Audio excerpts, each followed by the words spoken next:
मौत ही कश्मीर की है। ఒక నేవీ ఆఫీసర్ని ఐడి కార్డ్ అడిగి చూపెట్టే లోపే ప్యాన్ తీసి రిలీజియన్ ని చెక్ చేసి కాల్చి పడేశారంట. మంజునాథ్ అనే వ్యక్తిని కాల్చిన తర్వాత వాళ్ళ భార్య నన్ను కూడా కాల్చండి అంటే వెళ్లి మోదీకి చెప్పన్నారంట. సంతోష్ జగ్దలే అనే ఒక పూణే బిజినెస్ మ్యాన్ ఈ అటాక్ లో భయపడి ఒక టెంట్ లో దాక్కుంటే మెడ పట్టుకొని ఆ టెంట్ నుండి బయటికి లాగి నువ్వు ఇస్లామిక్ వర్డ్స్ చెప్తావా లేదా అంటే అతను చెప్పలేకపోతే అతను చెప్పలేదు అని అతన్ని కూడా కాల్ చేశారు. తెలిసిన ఇన్సిడెంట్స్ ఉత్తి ఇవి మాత్రమే, తెలియనివి ఇంకా చాలా ఉన్నాయి. అసలు పహల్గామ్ అటాక్ ఎందుకు జరిగింది, ఎలా జరిగింది, దీనిపై మోదీ గారు ఏం డిసిజన్ తీసుకున్నారు ఈ వీడియోలో చెప్తాను. వీడియోని ఎండ్ వరకు చూడండి. ఈ వీడియో ప్రతి ఒక్క ఇండియన్ చూడాల్సిన వీడియో కాబట్టి మీ ఫ్రెండ్స్ అండ్ ఫ్యామిలీకి షేర్ చేయండి. పహల్గామ్ ఒక అందమైన ప్రదేశం. దీన్ని మినీ స్విట్జర్లాండ్ లేదా ఇండియన్ స్విట్జర్లాండ్ అంటారు. అంత అందంగా ఉంటుంది ఈ ప్రదేశం. ఇది జమ్మూ కాశ్మీర్ లో ఉంది. ఇది ఒక టూరిస్ట్ ప్లేస్ కాబట్టి ఇక్కడ ప్రతిరోజు ప్రజలు తిరుగుతూనే ఉంటారు. అసలు అటాక్ ఎక్కడ జరిగింది అంటే పహల్గామ్ టౌన్ నుండి ఒక 5 కిలోమీటర్ల దూరంలో బైసరన్ మీడో అనే వ్యాలీ ఉంటుంది. ఇది కూడా ఒక టూరిస్ట్ ప్లేసే. అయితే ఈ ప్లేస్ లో 22 ఏప్రిల్ రోజు కరెక్ట్ గా మధ్యాహ్నం 2:30 గంటలకి ఈ అటాక్ స్టార్ట్ అవుతుంది. ప్రతిరోజు లాగానే అందరూ ఆ బ్యూటీని ఎంజాయ్ చేస్తున్నారు. ఇంకా అది జమ్మూ కాశ్మీర్ సైడ్ ఉంది కాబట్టి అక్కడ ఆర్మీ ఆఫీసర్స్ కూడా ఉంటారు. ఆ ఒక్క పాయింట్ తోని సేమ్ ఆర్మీ ఆఫీసర్స్ యూనిఫామ్ లో వచ్చి హ్యాండ్స్ లో గన్స్ పట్టుకొని చెట్ల మధ్య నుండి వచ్చి ఐడి కార్డ్స్ చెక్ చేయడం స్టార్ట్ చేశారు. అందరూ నార్మల్ గా చెక్ చేస్తున్నారుగా అనుకొని లైట్ తీసుకున్నారు. ఇంకా ఆ తర్వాత ఆ ముగ్గురు టెర్రరిస్టులు ఎవరైతే హిందూస్ అని ప్రూవ్ అయ్యారో వాళ్ళందరినీ కాల్చడం స్టార్ట్ చేశారు. అండ్ వినయ్ నర్వాల్ అనే ఒక నేవీ ఆఫీసర్ వాళ్ళ వైఫ్ హిమాన్షితోని ఇక్కడికి హనీమూన్ కోసం వచ్చారు. బాధాకరమైన విషయం ఏంది అంటే వాళ్ళ మ్యారేజ్ అయ్యి జస్ట్ 6 days మాత్రమే అయ్యింది. అండ్ వాళ్ళు వాళ్ళ మెమోరీస్ ని క్రియేట్ చేసుకోవడానికి ఇక్కడికి వస్తే ఒక నైట్ మేర్ ని క్రియేట్ చేసుకున్నారు. ఆ టెర్రరిస్ట్ గాళ్ళు వచ్చి ఫస్ట్ వినయ్ నర్వాల్ గారికి ఐడి కార్డ్ చూపెట్టమని అడుగుతారు. అతను ఐడి కార్డ్ చూపెట్టే లోపే అతని ప్యాంట్ విప్పి అతని రిలీజియన్ ని చెక్ చేశారు. దీని గురించి ఇంకా క్లియర్ గా చెప్పలేను, మీకు అర్థమయ్యే ఉంటుంది. సో అలా రిలీజియన్ ని చెక్ చేసి అతను ఒక హిందూ అని తెలిసిన తర్వాత అతన్ని కాల్చి చంపేశారు. జస్ట్ ఇమాజిన్, మ్యారేజ్ అయ్యి 6 days అవుతుంది. ఇక్కడికి ఎంజాయ్ చేయడానికి వస్తే వాళ్ళ వైఫ్ కళ్ళ ముంగట్నే ఇలాంటి సంఘటన జరుగుతుంటే ఎలా ఉంటుంది?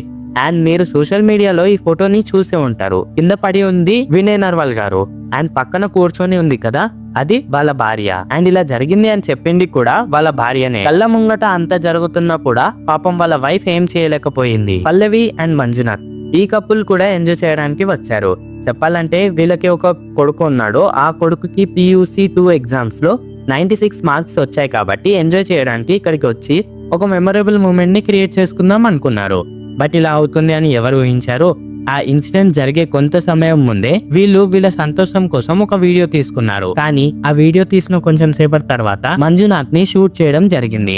అండ్ ఆ టెర్రరిస్ట్ వచ్చి ఈ సచ్చినవాడు హిందువేనా అని వాళ్ళ వైఫ్ తో అన్నాడు. ఇంకా వాళ్ళ వైఫ్ బాధలో నన్ను కూడా చంపేసే ఇంకేముంది అంటే ఆ టెర్రరిస్ట్ గాడు వెళ్ళి మీ మోదీకి చెప్పు అన్నాడంట. ఆ మంజునాథ్ అనే వ్యక్తి ఒక పొలిటీషియన్ కాదు, ఒక సోల్జర్ కాదు, ఒక కామన్ వ్యక్తిని అంత దారుణంగా చంపడం ఎంతవరకు కరెక్ట్ మీరే చెప్పండి. అండ్ ఇంకో ఇన్సిడెంట్ ఏంటి అంటే ఈ కాల్పుల్లో భయపడి కొంతమంది టెంట్ లో దాక్కున్నారు. అందులో పూణేకి చెందిన సంతోష్ అనే వ్యక్తి కూడా ఉన్నారు. అండ్ ఆ వ్యక్తిని బయటికి మెడపట్టుకొని లాగి ముస్లిం వర్డ్స్ చెప్పు అంటే అతను చెప్పలేకపోయాడు. అతను ముస్లిం వర్డ్స్ చెప్పలేదు అని 3 సార్లు కాల్చారు. తల మీద, చెవికాడ, అలానే వీపు పైన. అండ్ ఇంకో పర్సన్ ఒడిశాలోని బలాసూర్ నుండి వచ్చారు.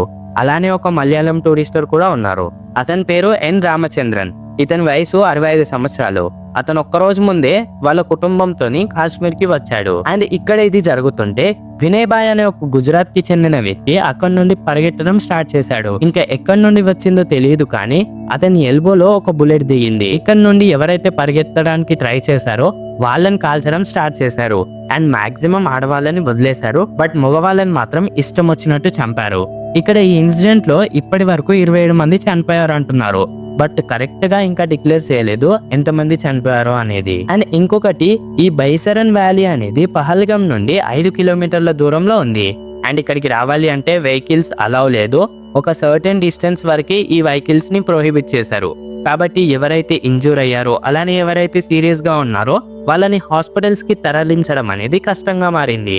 అయినా కూడా లోకల్స్ ఏదో ఒకటి చేసి కొంతమందిని సేవ్ చేశారు. కానీ సీరియస్ లో ఉన్న వారిని సేవ్ చేయలేకపోయారు. అండ్ వాళ్ళు మాత్రం ఏం చేస్తారు చెప్పండి, వాళ్ళు చేసే సహాయాన్ని అయితే వాళ్ళు చేశారు. అండ్ ఈ లోకల్స్ తో పాటు 30 minutes లో అక్కడికి పోలీస్ అలానే ఇండియన్ ఆర్మీ కూడా రెస్క్యూ చేయడానికి వచ్చారు. జస్ట్ కొంచెం సేపట్లోనే చాలా డ్యామేజ్ జరిగింది అండ్ అనుకోని ఇన్సిడెంట్స్ కూడా జరిగాయి. అక్కడ నుండి కొంతమంది ఎస్కేప్ అయిన వీడియో కూడా ఇప్పుడు వైరల్ అవుతుంది. ఇంకా ఆ వీడియోలో ఒక మహిళ మన ఇండియన్ ఆర్మీ ఆఫీసర్ ని చూసి కూడా భయపడుతుంది. ఎందుకంటే ఆ టెర్రరిస్ట్ గాళ్ళు కూడా సేమ్ అదే యూనిఫామ్ లో వచ్చారు కదా.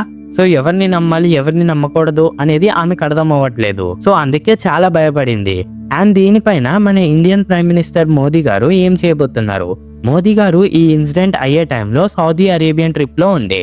ఆ విషయం తెలిసిన వెంటనే ఆ ట్రిప్ నుండి రిటర్న్ ఇండియాకి వచ్చేసారు. మన ఇండియన్ గవర్నమెంట్ కొన్ని డిసిజన్స్ తీసుకుంది. ఇంకా అవేంటివి అంటే పంజాబ్ బార్డర్, దీనిని అట్టారీ బార్డర్ అంటారు, దాన్ని అయితే క్లోజ్ చేశారు. ఎందుకంటే మన ఇండియాకి పాకిస్తాన్ కి అదే మెయిన్ వే కదా. సో ఫస్ట్ ఆ బార్డర్ ని అయితే క్లోజ్ చేశారు. అండ్ ఎవరైతే వ్యాలిడ్ డాక్యుమెంట్స్ తోని ఆ బార్డర్ ని దాటి ఇండియాకి వచ్చారో వాళ్ళని తిరిగి May 1 లోపు పాకిస్తాన్ లోకి వెళ్ళిపోమన్నారు. అలానే ఇండస్ రివర్ ట్రీటీ సస్పెండ్ చేశారు. ఇండస్ వాటర్ ట్రీటీ అంటే ఇండస్ యొక్క వాటర్ ని షేర్ చేసుకునే ఒప్పందం. అయితే దాన్ని కూడా సస్పెండ్ చేశారు. పాకిస్తాన్ వాళ్ళు బార్డర్ ని క్రాస్ చేసి మరి అటాక్ చేశారు కదా.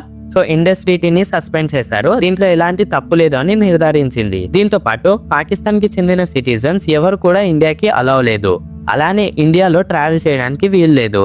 అండ్ వాళ్ళకి వీసా డిమాండ్ చేయొద్దు. ఒకవేళ పాస్ట్ లో వీసా ఇచ్చినా కూడా అది క్యాన్సిల్ చేయాలి అని గవర్నమెంట్ డిసైడ్ చేసింది. ఇదే కాదు, ఢిల్లీలో ఉన్న నేవీ, మిలిటరీ అలానే మిగతా పాకిస్తానీ డిఫెన్స్ ని మొత్తం పాకిస్తాన్ కి వెళ్ళిపోమన్నారు. మన ఇండియాలో ఉన్న పాకిస్తాన్ ప్రజలని కూడా వెంటనే వదిలేయండి అని 48 hours టైం ఇచ్చారు. ఇంకా ఆ తర్వాత ఇండియన్ యాక్షన్ స్టార్ట్ అవుతుంది. మోదీ గారు చెప్పిన దాని ప్రకారం ఎవరిని కూడా విడిచిపెట్టాం. మధ్యలో ఎవరు వచ్చినా దీని వెనుక ఎవరెవరు ఉన్నారో ప్రతి ఒక్కరికి శిక్ష ఉంటుంది. అదే విధంగా అయినా సరే ఉంటుంది అని పాకిస్తాన్ కి అయితే వార్నింగ్ ఇచ్చాడు. అండ్ ఈ సంఘటన గురించి ఇప్పటి వరకు ఇంతే తెలిసింది. ఈ ఇన్సిడెంట్ గురించి ప్రతి ఒక్కరికి తెలియాలంటే ఈ వీడియోని మీ ఫ్రెండ్స్ అండ్ ఫ్యామిలీకి షేర్ చేయండి. అలానే ఈ వీడియో చాలా మందికి రీచ్ అవ్వాలి అంటే మీరు ఒక్క లైక్ చేయాలి. దాంతో ఈ వీడియో అయితే చాలా మంది వరకు రీచ్ అవుతుంది. అలానే మరిన్ని ఇలాంటి ఫ్యాక్ట్ వీడియోస్ కోసం మన ఛానల్ అయితే సబ్స్క్రైబ్ చేసుకోండి.